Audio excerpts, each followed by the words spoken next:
If you are drafting at the 101, the 102, the 103, or the 104, this video is for you because we're going to walk you through how to draft in your fantasy football drafts, which strategies that we like using at those positions, and then we're going to do a mock draft where Nathan and I both draft at different spots, and we're going to show you how we're going to implement strategies at the front of drafts and who our favorite targets are in these ranges as well. First, our draft guide is available for you down in the pinned comment. Make sure, again, the only thing we're asking for us giving you this draft guide is that you subscribe. So make sure you hit subscribe. Enjoy the draft guide. Use it as much as you like. I hope it helps you win your fantasy football drafts, but we're going to continue to try to help you win money in your fantasy leagues. That's our number one goal with this channel. So make sure you subscribe. Really helps us out. And the draft guide is kind of our thank you for that. But let's talk about this. So really, there are a lot of different opinions on this range. And really the main reason for that is because these are very different picks with very different outlooks, right? Mm-hmm. The difference between the 101 and the 104 this year is astronomical. The 101, I draft there. I don't love my draft. I honestly don't love drafting from the 101. I'm going to show you how to draft from the 101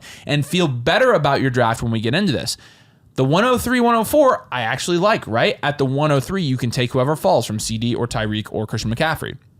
At the 104, you're at the top of that next tier, and you're going to have more flexibility coming back in the second round. You know, you're going to get some fallers there as well. And so you're just getting a better second round selection there. These are very different spots, but we're going to talk about what our general strategy is that we like for all of these spots. So for generally, what we want this year and what our favorite strategy is we like taking a wide receiver in the first round. Okay, you saw me use this strategy in the flock draft. Check out the vlog, which is we'll probably link that below here as well. Check this out. You can see all the strategies that all of the creators that were there used. I used this strategy. I went wide receiver in the first round with Amon-Ra St. Brown, and I went Kyren Williams in the second. And so generally, we do want one wide receiver and one running back. When you're in the first two rounds, after you leave the first two rounds. I want some running backs there. Yes. There are some instances when value falls. So we talked about this in our previous video with our overarching strategy. When a player falls to you from a tier above where all the other players are, you take that player. It means if you start running back, or wide receiver, that's fine. But if it's a toss up on who you're going to take there, just take the position you don't have. Okay, if you already have a running back, take wide receiver. If you already have a wide receiver, take running back. That's what we like to do.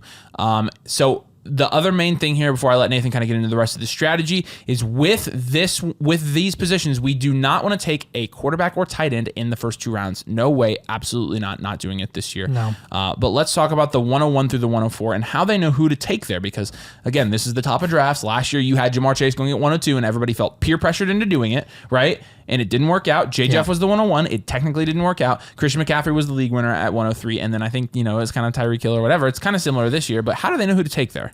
Yeah, well, there's there's one little tier at the beginning. Of the first three picks, it's CMC, it's CeeDee Lamb, and it's Tyreek Hill.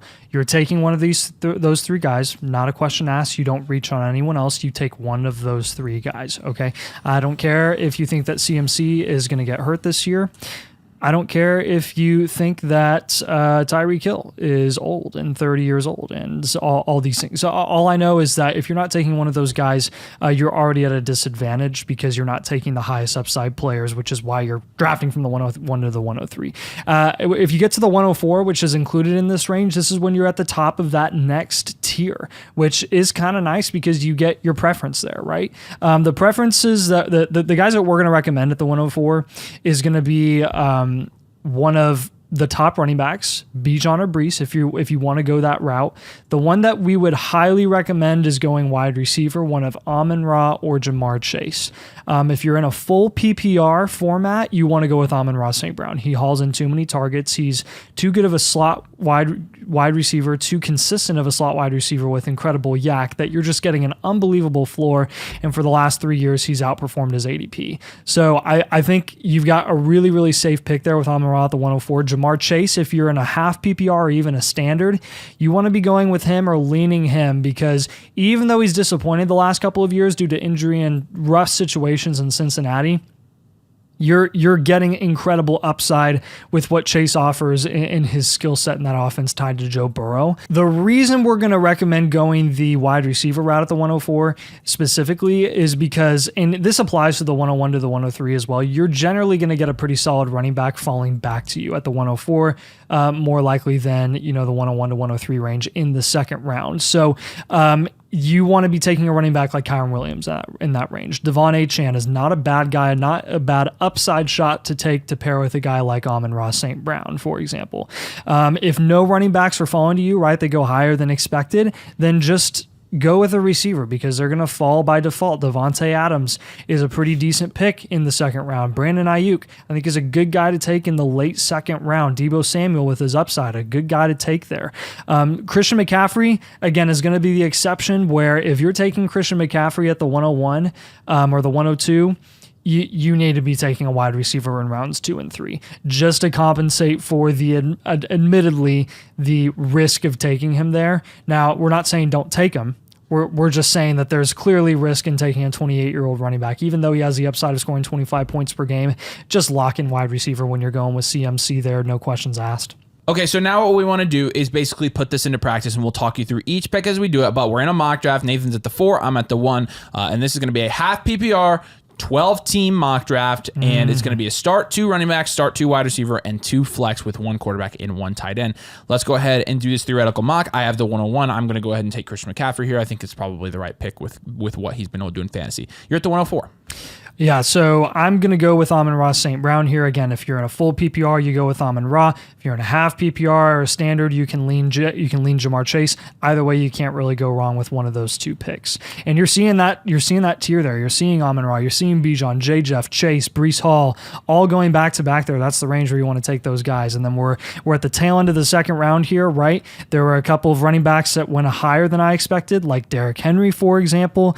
There's some fallers here as well that I didn't expect to make it back to me, like Devon Achane usually goes in the middle of the second. Since I have the safety of Amon-Ra St. Brown, I'm just going to go with Devon Achane there. That's a smart pick. Okay, so since I took Christian McCaffrey here, my number 1 choice is going to be receiver. I don't really like stacking running back here. My best available is probably going to be either Brandon Ayuk or Chris Olave. I'm going to diversify my offenses, and I'm going to go Chris Olave here at wide receiver. And then Christian McCaffrey, Chris Olave is what I got so far. Now, this is where it gets tricky because a lot of people screw this up. I think the best available, according to my rankings, is going to be either Brandon Ayuk here, Isaiah Pacheco, one of those 2 guys. I'm totally fine here going running back with Pacheco because he's in a good offense. However, I could go Ayuk.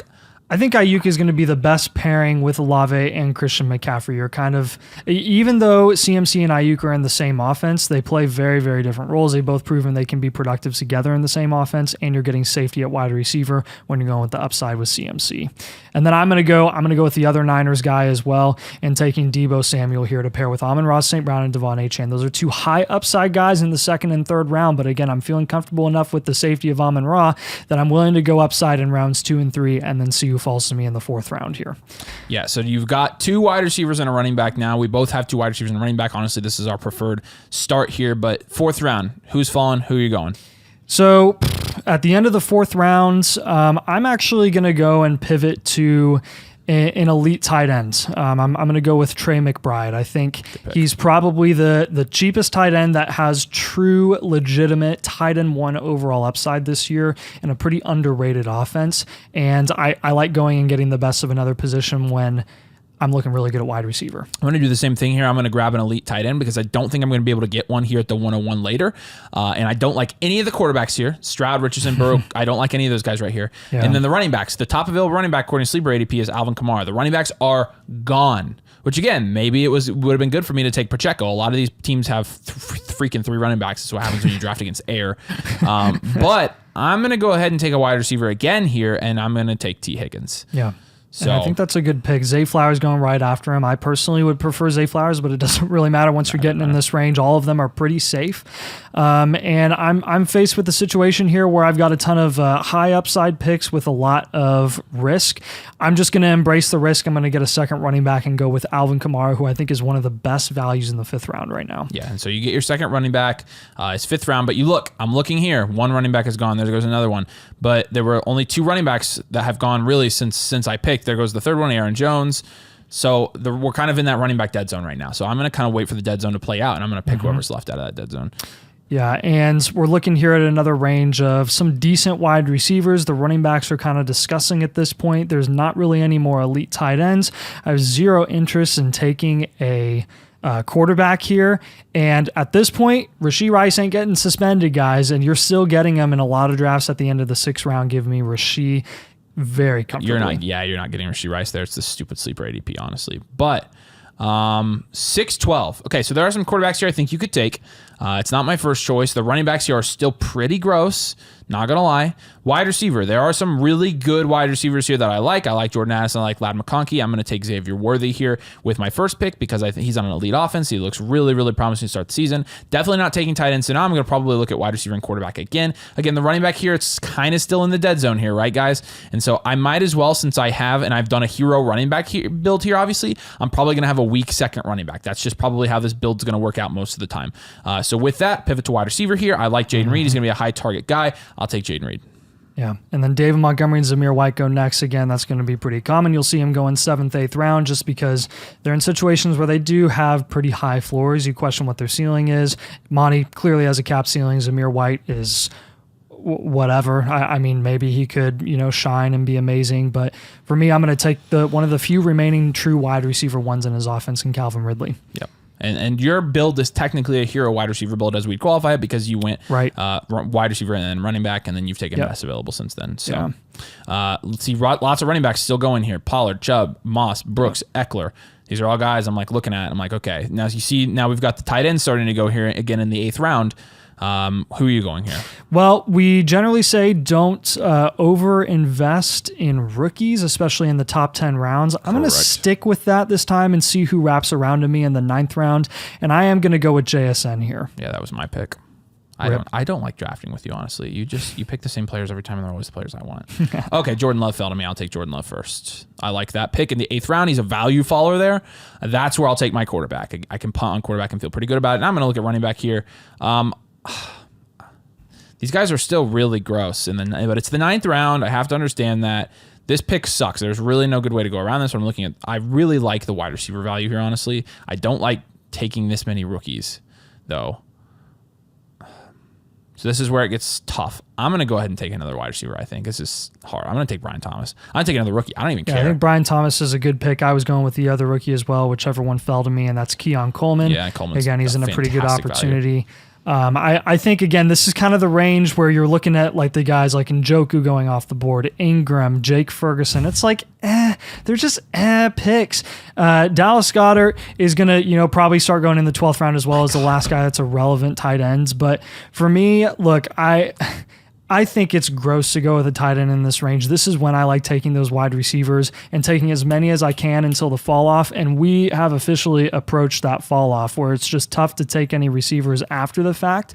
But for me, there's one guy left that I think is interesting in the 10th round and worth taking a shot on, and that's Romeo Doubs.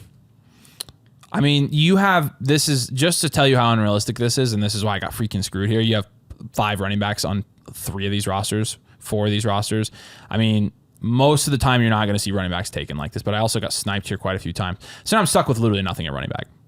I'm going to take Chuba Hubbard. I know Chuba Hubbard is going to be at least productive at the beginning of the season. You have leverage when you take him at the beginning of the season too, especially if you know someone who's a Brooks owner and is counting on him potentially being a flex option. Like it's not a bad play when Hubbard is probably going to do something for the first 4 weeks of the year. And then I'll take Rico Dowdle because he is the running back 1 in Dallas. So yeah. So again, my running back 2 and 3 are pretty weak here. And honestly, I don't think they'll end up being this weak in your draft because you're not going to be drafting against sleeper ADP. And so you're not going to have players that are taking 5 running backs on a team like this. Right, yeah. And then Khalil Shakir. I like the pairing of Khalil Shakir with Keon Coleman. You're taking a rookie wide receiver. You're getting the exclusive slot guy in Buffalo's offense where Josh Allen is throwing you the ball.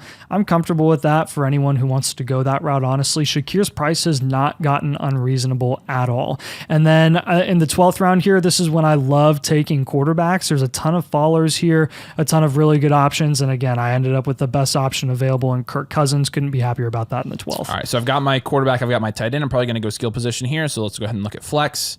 I like a lot of these guys. I'm going to go ahead and take Dontavion Wicks here with my last pick. So there you go. And my roster, again, is really strong at my running back 1 position, really weak after that. And a lot of times that's what's going to happen with your hero running back builds. I would recommend, like I did here in this draft, I went wide receiver heavy with tight end since I grabbed a running back in the first round.